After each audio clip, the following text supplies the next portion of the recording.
that everything on that trailer, we really didn't have that much to do with it. You know what I'm saying? We're kind of the middlemen.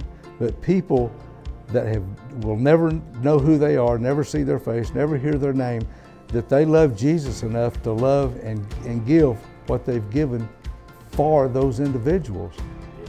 You know, I guess what really made me realize that, you know, it was of God and He was blessing it, of what we were doing, was when the donations came in to buy the enclosed trailer.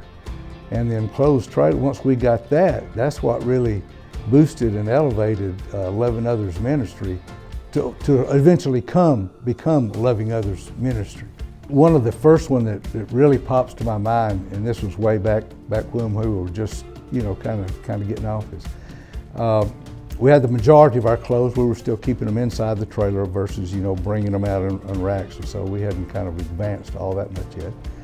And I was inside the trailer there, and there was one particular lady that came in, and she was getting something, and she was just almost giddy. And she says, you know, you don't know, I wish I could remember her exact words, but she says, you don't realize what it feels like to have some clean clothes to put on, because it makes me feel like a person again.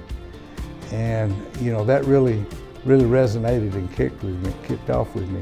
And then there were a couple of other times that have really struck home, and that's when, and this was kind of after a period of time that Loving Others had been going, and we had really been, you know, speaking the name of Jesus before we'd opened the trailer and really starting to connect with the people. We had a couple of different ladies that stuck out on different occasions that, you know, came up smiling, big smile, dressed nice and everything, and said, hey, you know what we prayed about a few weeks ago, and it was, you know, something either to do with housing, job, or something like that.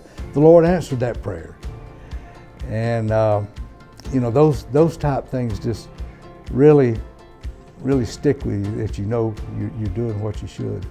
Well, this is really most every time that we go out, I think of it. And that's when we first, on the, you know, just getting started good, and we would do our devotions and speak the name of Jesus. And as time went on and we built relationships and we kept speaking the name of Jesus into them, I noticed a change where instead of them shuffling around, talking to other people, looking around, they were looking at whoever was speaking that day. And they were soaking in, you know, the Word. And that's just such a blessing and such an encouragement to know that, you know, yeah, God, we see and thank you that just giving us that encouragement. One of the things we really always try to impress upon them also, that everything on that trailer, we really didn't have that much to do with it. You know what I'm saying? We're kind of the middlemen. But people that will never know who they are, never see their face, never hear their name, that they love Jesus enough to love and give what they've given for those individuals. And that really strikes, because, you know, in today's time, everybody expects to give something to get something, you know, and that's not the way Jesus works. He gives, you know, he gives. You don't have to give, He gives.